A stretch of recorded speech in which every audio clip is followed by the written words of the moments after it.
love it when people say stuff like that, because then I said, well, what does that mean? What is the together? What's people in that photo? Gross is still out there. Tony Fauci. I'm not sure what he's doing today.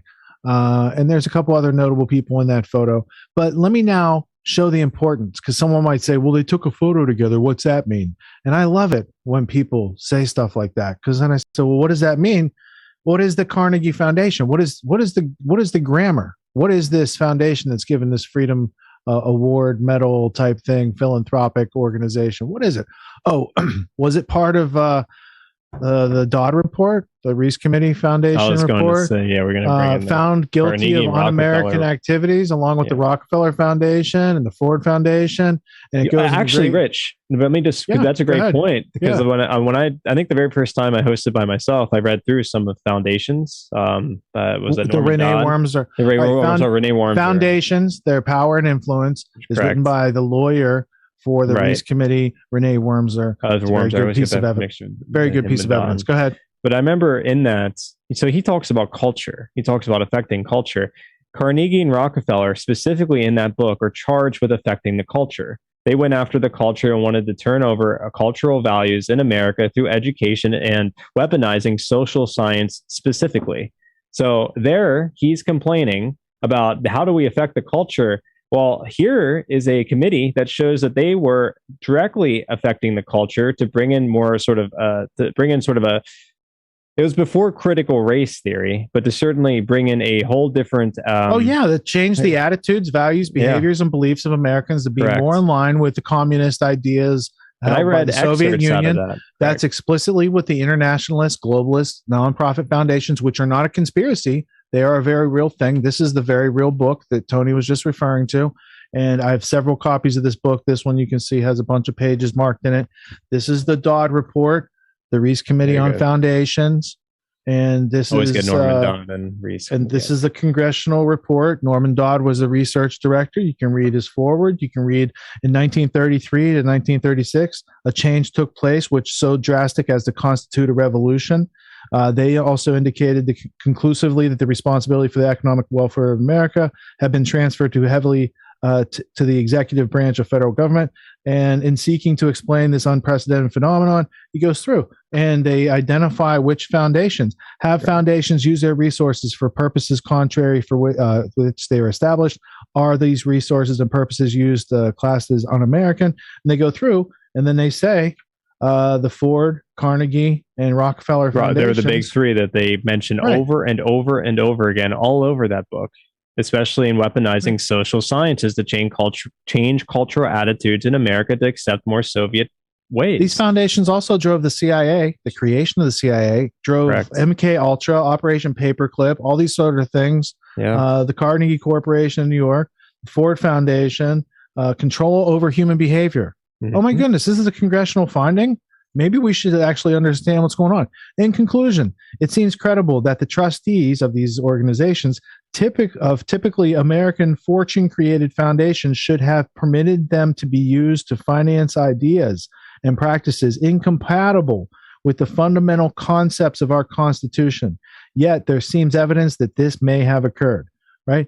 So he presents the evidence very objectively, saying, hey, there's evidence that you got to go through and read it. We can go through. Objectively, oh my God, it's unreal. It's just page after page after page of specifically how they did it, how much money was spent, what universities they went to, who are the specific directors of their university, or those programs within in the universities, particularly in the social sciences department.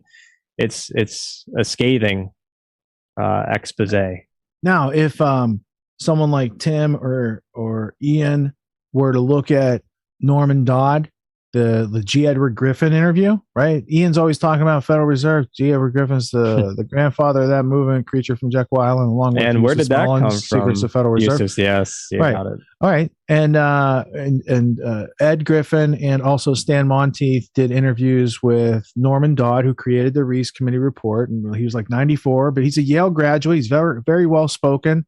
Even at that age, he was able to articulate clearly with names, dates, facts about the matter that remain to be, they remain today to be verified and valid. So, and that accompanied by the lawyer from the proceedings, Renee Wormser, and what he has to say, there's a whole bunch of valid pieces of evidence that definitely paint out the picture, not just a few dots you're connecting with lines, a whole rich tapestry of the real ruling elite that shape and influence the future of America. Look, I have to, teaching logic, I'd be remiss if I didn't say Tim Pool certainly has a point. You need direct evidence. I can understand that issue, but that doesn't mean we can't build context to help us if direct evidence then emerges to implicate those individuals that might be behind specific scenarios. Well, and there's a lot of context around Bill Gates, his history, his family history, when it comes to eugenics, particularly his father. And what do you consider to be direct evidence? Like if someone said it in their own words that they're doing it, is that direct evidence? I offer H.G. Wells. I offer David Rockefeller. Do you need more? Because I do have more. No, I'm not arguing against those individuals, but in this context, I'm just talking about in Tim Pool's context, is specifically speaking about Bill Gates. When people jump from Bill Gates says he this, and then himself in the Rockefeller Foundation image. I was just discovered how to get out of antitrust by becoming a pseudo philanthropist, just like Standard Oil and JD did. Yeah, like there's a connection with the methodology of how the Rockefellers did it, and the picture that I just showed in my browser of Bill Gates' dad hanging out with David Rockefeller and George Soros. So that's where Bill Gates is coming from: Planned Parenthood, eugenics, Cold Spring Harbor, Eastern establishment families who believe in preservation of the favored races. Correct. So now that's great, because now once you build club, depopulation. Now when you build context, yes, that this is where we can actually make a logical deduction, a judgment about, it may not be certain, but it can be highly probable. There's nothing fallacious about making a highly probable deduction that Bill Gates has some foreknowledge and especially with the fact that has a family history of eugenics, is using the Rockefeller model to hide his philanthropic and ideals in order to create more money and more wealth than he could ever dream of when he was just selling a graphical user interface to the public. Eugenics, Jeffrey Epstein.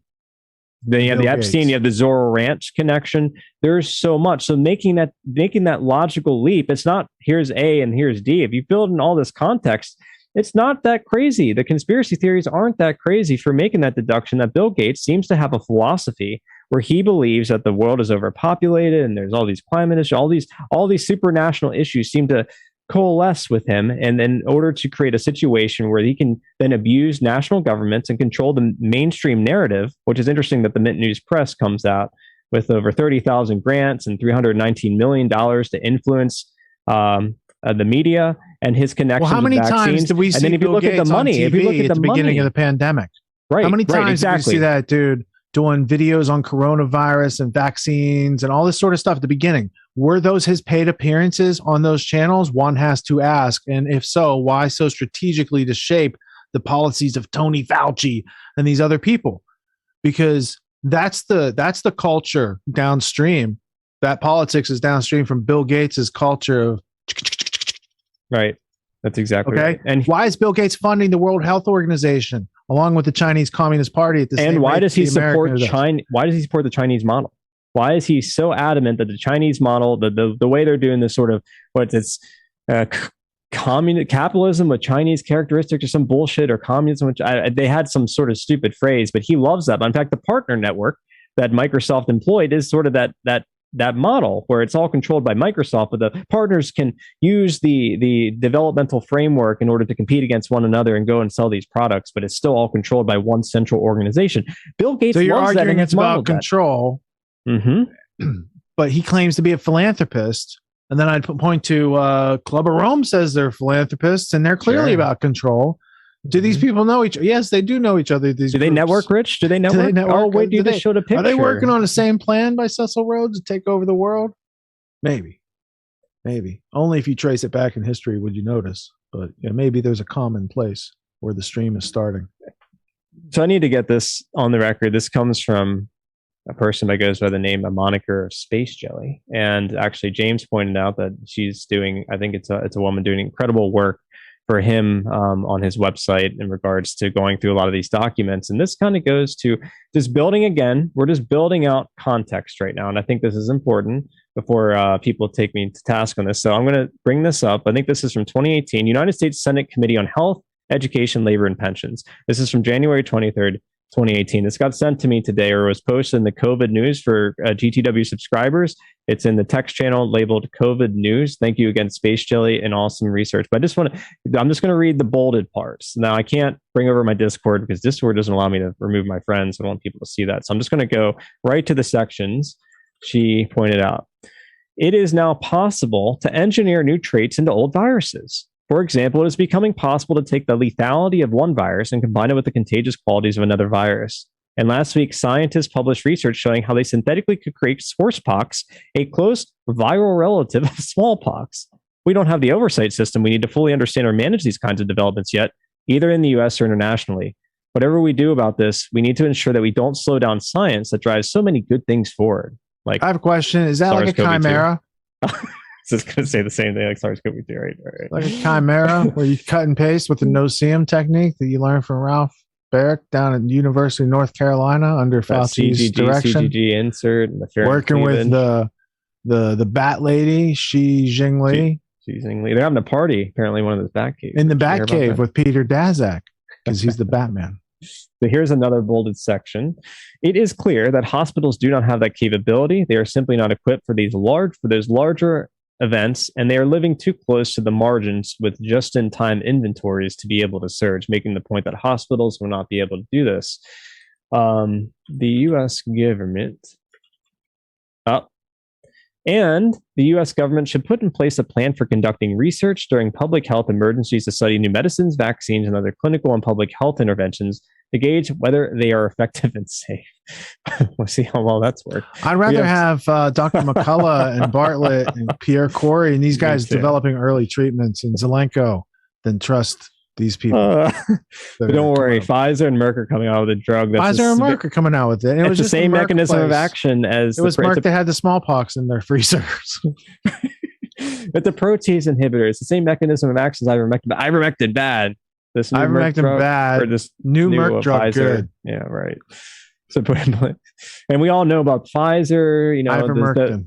The right hand, you have the Pfizer CEOs, and then they're over here, they're at the FDA or the CDC, and we've covered that ad nauseum at this point. We don't need to mention that, like Gottlieb and so forth, or Janet Woodcock, or Yellen, so forth and so on. You're talking Scott Gottlieb. So, yes. Not the Gottlieb from MK Ultras, because sometimes I get them mixed up.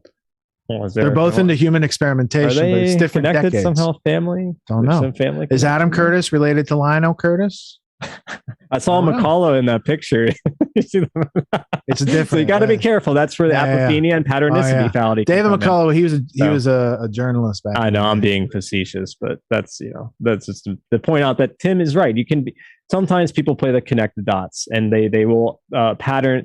The patternicity fallacy, our mind, that's what our mind does. We notice, we once you know it's patterns. Not apophenia and parallel. But when you provide context by looking into the grammar, when you actually see what these people do, what they're interested in, what they finance, and what their philosophies are, it provides context to that pattern, so you can make more logical deductions and judgments that aren't always perfect and are sometimes probable, but it's okay to make a judgment that leads to a probable conclusion.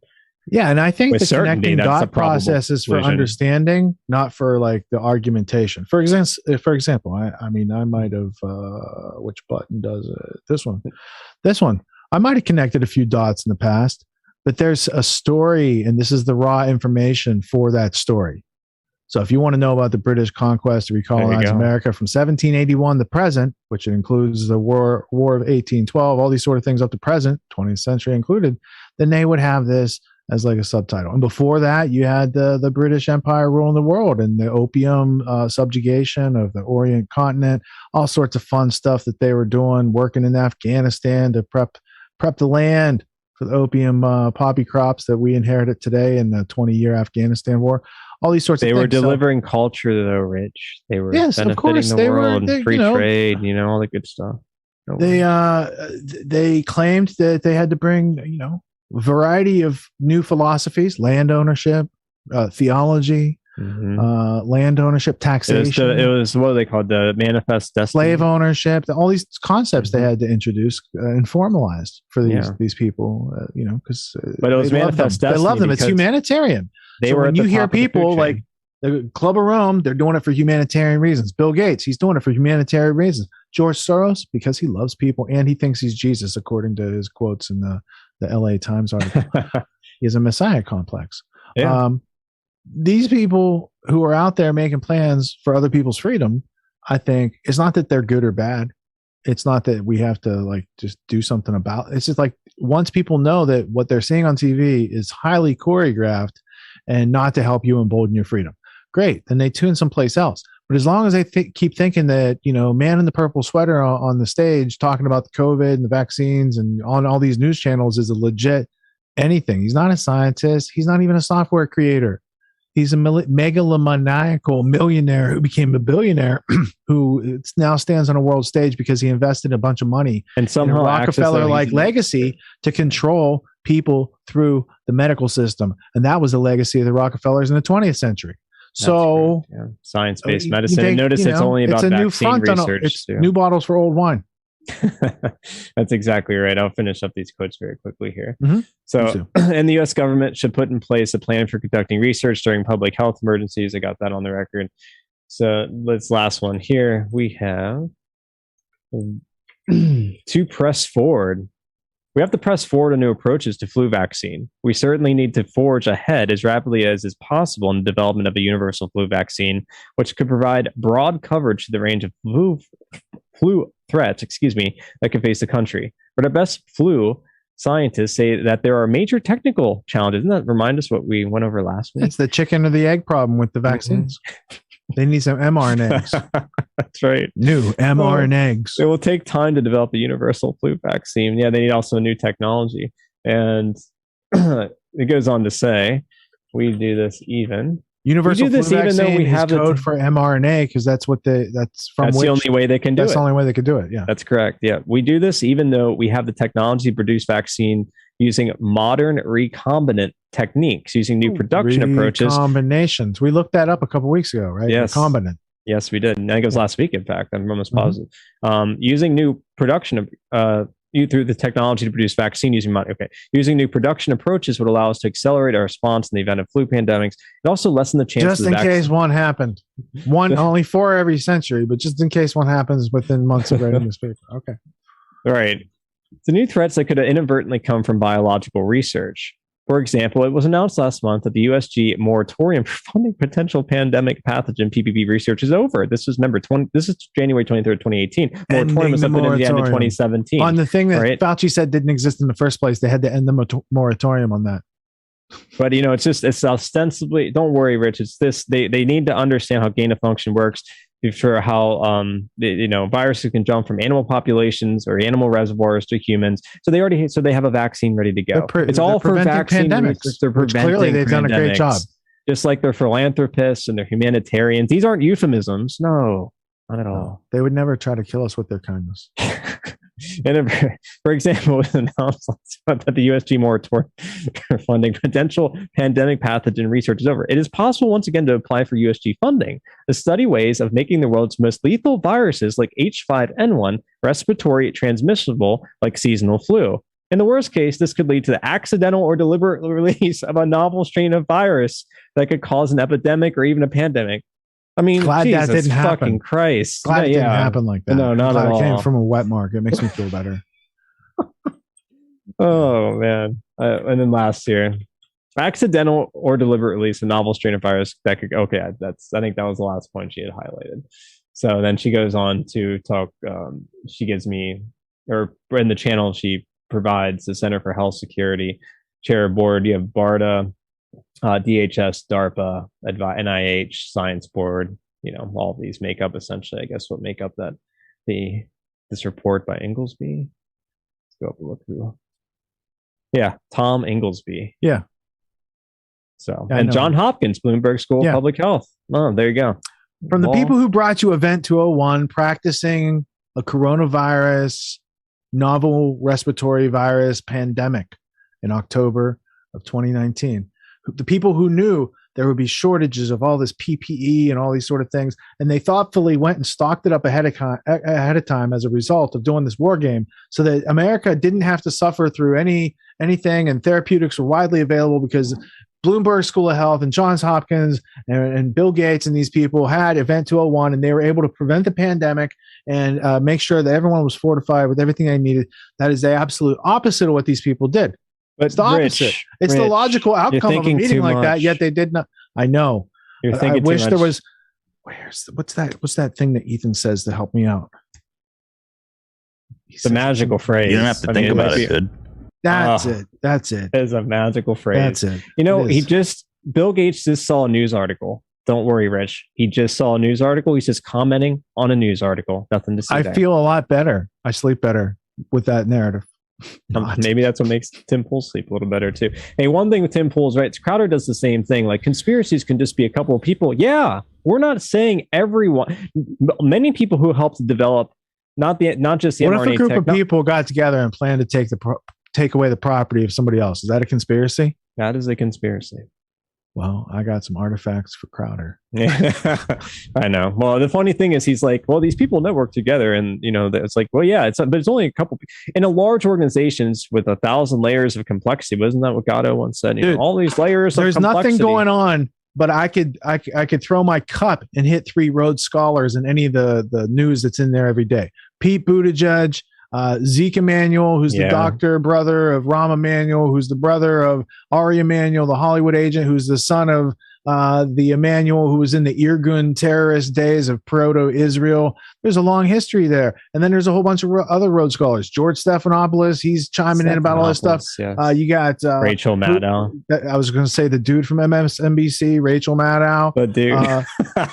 There's a bunch of Rhodes Scholars, and I'm not saying any of them are nefarious, but there's a problem. Take the Rhodes bill, which is a perfect segue for our next. Understand the influence of Oxford, 1,000-year-old university that fueled the British Empire, which still very much exists and has the Americans working as why would the Rhodes managers. Scholarship be set up, Rich? I wonder why.